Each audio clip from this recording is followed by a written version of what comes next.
Hey guys, Bob here. Uh, so we're like what, like 2 weeks into summer now, and I've been getting bored of shit. I've been applying for like a lot of jobs. No one's called me back.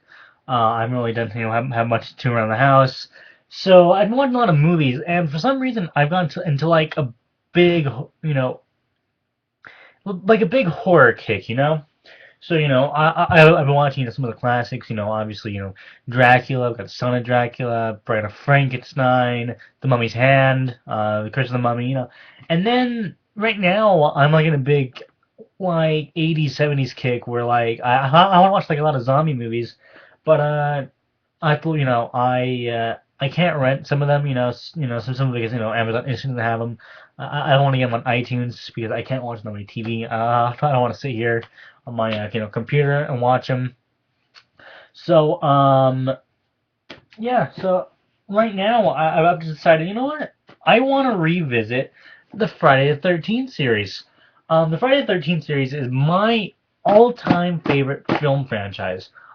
I know that's weird to say, you know, um, you know, when there's like so many good horror, not even horror, just good film franchises, You got the 007 films. I've never seen them, but obviously, they're hugely influential. You got George Romero's Dead films. You got, you know, the Hammer Dracula and Hammer Frankenstein films are all amazing. But for some reason, I always come back to Friday the 13th.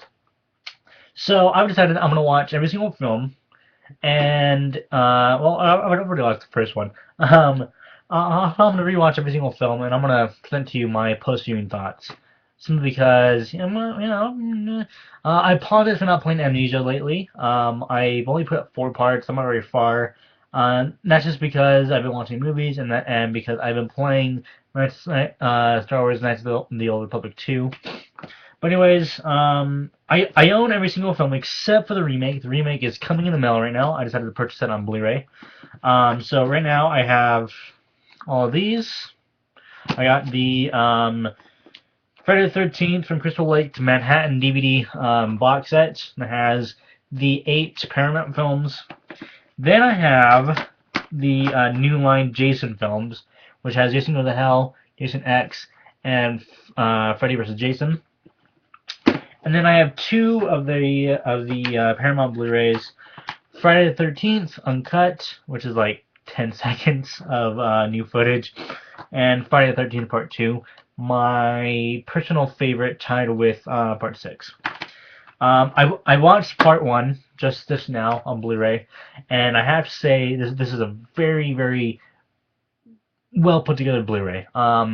The video quality is great when you consider that this is a 1981 film. 81 or 80? I can't remember. Pretty sure it's 80. Let me check. 1980.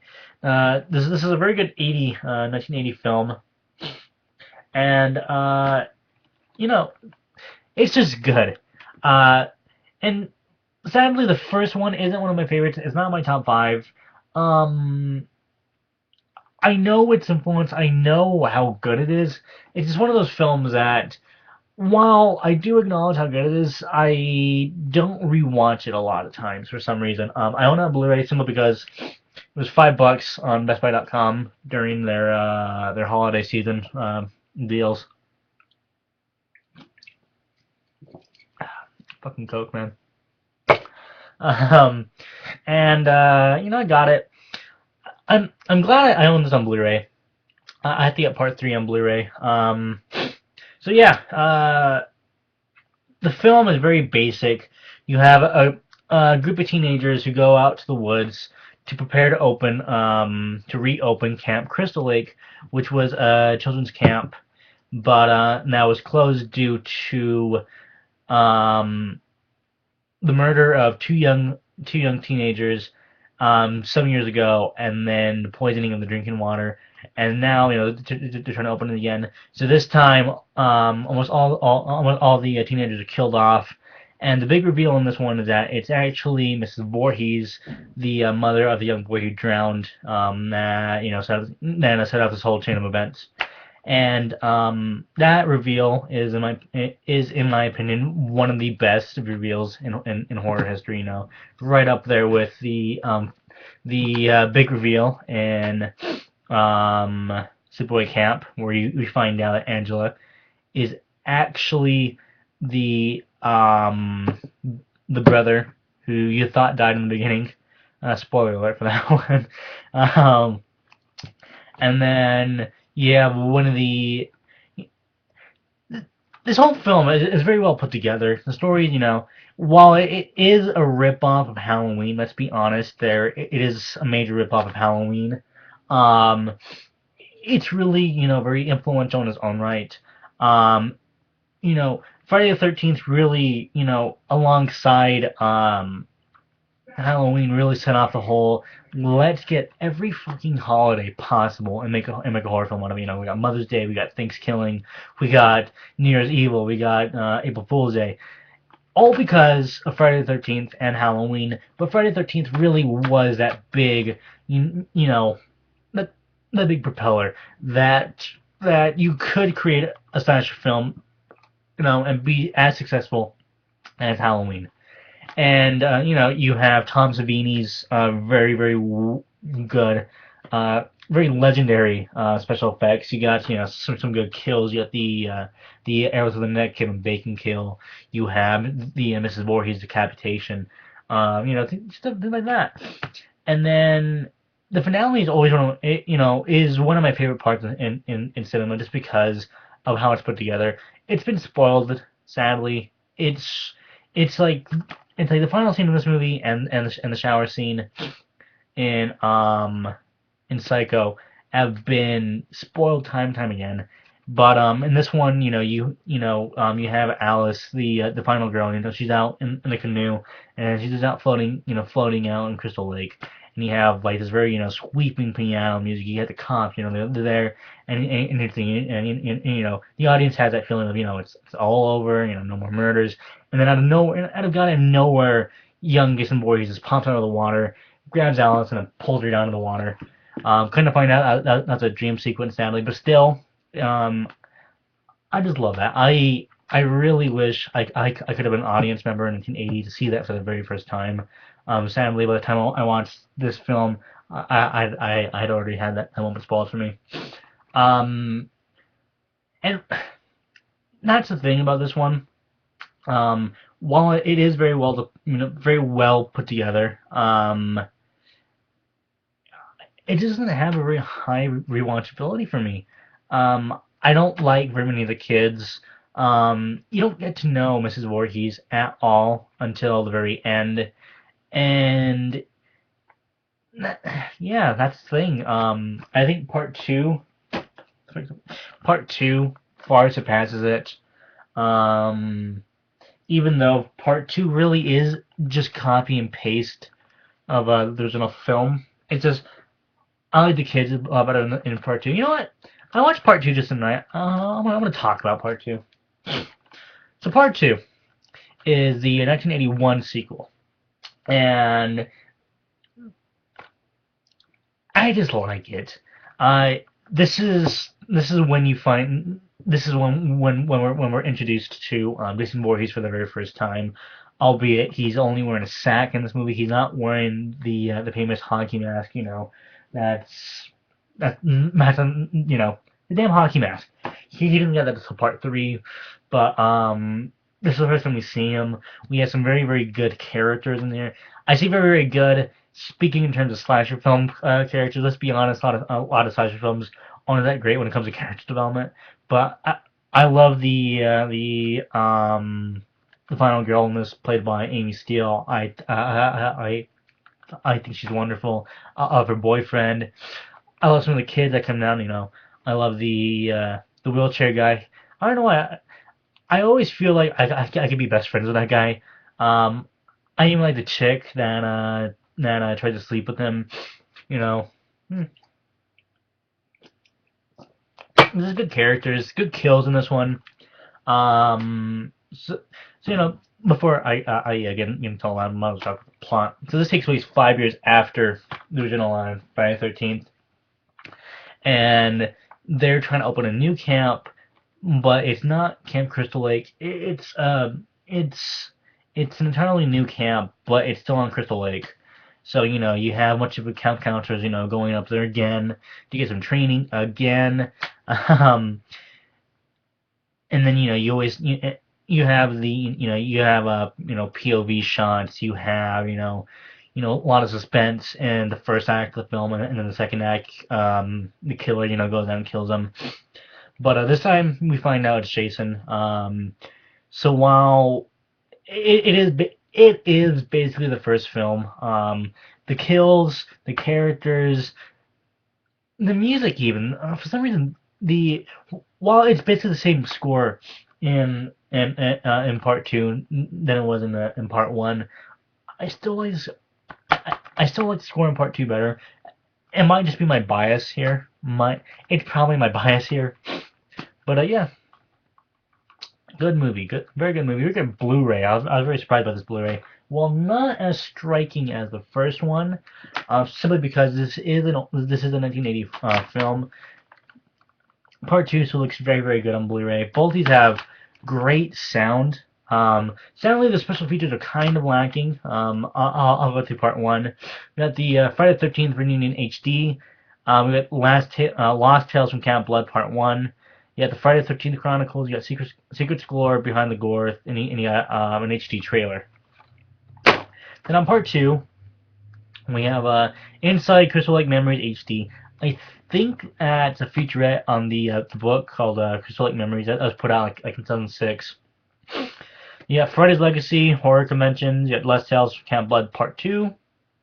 You got Jason Forever, and then you got a theatrical DVD, theatrical trailer. So it's around 11:30. I was thinking about playing Amnesia, but I'm honestly not in the mood right now. I love Amnesia. It's actually a very good game. I just got to the part where you first encounter, where like you first hear that first monster, terrified the hell out of me. But right now I'm kind of in a horror movie kick. So while I wait for for Living Dead at Manchester Morgue, which I've been waiting since this morning, I ordered it this morning. I heard it's a very good film, so I bought it. This is good on Bond Vibe. It was like $10. I was like, fucking whatever. Anyways, here's the box set. Maybe tonight I'll start watching part 3. What the hell is it? God damn it! It's going out of order. This box set is crap. If you have an option to watch these films, I highly suggest you go out buy the Ultimate Editions, which is what the Blu-rays are modeled after, or even the Blu-rays. Sadly, Paramount never got around to releasing the last 5 Paramount Friday the 13th films. The Warner Brothers has now gotten the rights to it, and they have announced that they are going to release the last 5, but that's not until the end of the year. So sadly, all we get is part God damn it, part 1, part 2, and then part 3 is also available. However, I don't own it yet. I want to own it. I was kind of contemplating waiting to get part 3 on Blu-ray just so I can watch it in 3D. But I heard it's not really. I heard the transfer isn't that great, and while I do intend on buying it simply because I want to upgrade the damn box set sometime soon. Yeah, I'll just wait. I'll wait it out a little bit. So you got all 8 films and a bonus feature disc that I am missing. I don't know what the hell happened to it. No, I found it. Ha! I don't even know I found it. God damn it. Yeah. All 8 films. Friday the 13th, Friday the 13th Part 2. I don't need this one anymore. Fuck that damn thing. You got Part 3 and Part 4. Part 4 has always been a fan favorite. Not my personal favorite, but I do enjoy watching it. I am excited to watch it. Then you got Part 5, A New Beginning, which is one of my favorites. I like Part 5 a lot for some reason. And you got Jason Lives, which is my favorite title of Part 2. I love Jason Lives so much. I think when I watch this, I'm going to turn off the color in my TV and watch it in black and white. This is one of those films that when you watch it in black and white, it feels perfect, despite the fact that it's a mid '80s slasher film. Um, then you got Part 7, The New Blood. Um, I don't mind Part 7; it's not one of my favorites. And then you got Part 8.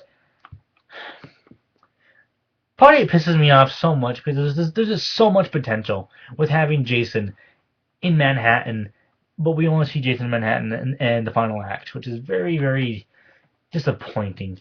It's not a bad slasher film per se, but it was torn to shreds by the PAA. They had to cut it. They had to cut it. Excuse me. They had to cut it down so bad. Yeah, it's very, very unfortunate. I secretly wish someday we can see an uncut version of Jason Takes Manhattan.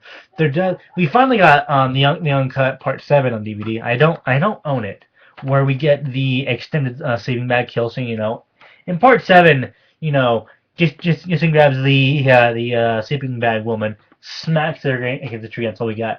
But in the uncut one, he's wham, wham, wham, wham, like got him like 8 times, I think, man. So, all good films, even though Jason Takes My Hand is very disappointing. Then you got the New Line films, which are very controversial between some people. They're they're really one of those camps divided films. You have fans who love them, and you have fans who hate them. I personally love them. I love what they did with these. I love Jason Goes to Hell. For some reason, I find Jason Goes to Hell to be very enjoyable. There's just something about it. Maybe it's just because of the concept. In this film, Jason as the big halting killer as we all know him is only in the movie for like 20 minutes. It's very 90s. You know what? What is it about the 90s? I noticed that in the 90s, the 90s was the last decade before Hollywood switched off to HD. And for some reason, a lot of 90s films are just so damn ugly. I don't know what it is about them, but they just look so ugly. And sadly, Jason Goes to Hell looks ugly as shit. Um, yeah, I still like it though. Why haven't we seen a goddamn Blu-ray version of this? I would buy this day one on Blu-ray. Then we got Jason X. I don't even talk about Jason Goes to Hell. I fucking don't want to. Then we got Jason X, which is Jason in space. When you get past the fact that this is not going to be a good slasher film, it's pretty fun to watch. I say good slasher film just because it goes against a lot of the. It's just very campy, You have a cyborg character. You have campus like simulations. There's so many goofy things. The major problem with this film is the lack of a Harry Manfredini score. But that's not very fun to watch. A lot of fantastic kills. I hate the Kane Hodder makeup on this though. He has Kane Hodder's hair, which is like my hair, only his like weirder looking. It's very ugly looking. I'll talk it up. I love the Uber Jason suit in this one. Then you got Freddy vs. Jason, which is one of those that gets much shit, and I do not understand what it is about Freddy vs. Jason that makes it get so much hate. I think this is a very, very quality Friday the 13th and Nightmare on Elm Street film. Jim Sterling from Destructoid and the Escapist magazine, he did movie defense force on this one, and I agree with it completely. It's a very enjoyable slasher film. Granted, I hate the damn characters. I don't really hate the characters, but they're not that likable. This suffers from 25-year-old high school kid syndrome, where these are supposed to be high school kids, right? And they all look like they can be about my brother's age. Keep in mind, my brother's is 32 right now. Other than that, very good film, fantastic kills. You come for the showdown between these two, and oh my god, does it deliver! It delivers so damn much. It's fucking fun. Then we got the remake, which I don't own, but I think the remake is a good remake. That's that one and Freddy vs. Jason gets a lot of crap with fans, and I don't understand why. The remake is a bona fide Friday the 13th film, only it has that very, very well polished Platinum Dunes design to it. When you're getting into a Platinum Dunes film, you know it's gonna look pretty. Their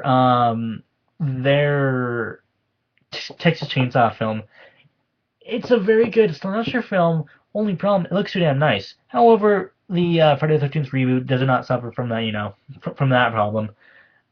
I think it's quality. I'm part of the people who thinks that they should have switched the kids, around where even though I did like the Asian American dude pretty well. I hated everyone else. Except for the supernatural guy and the girl who goes with them and dies out of nowhere. Even though we do see that one girl's tits, okay, that's worth it. But I do like the kids in the beginning a lot more.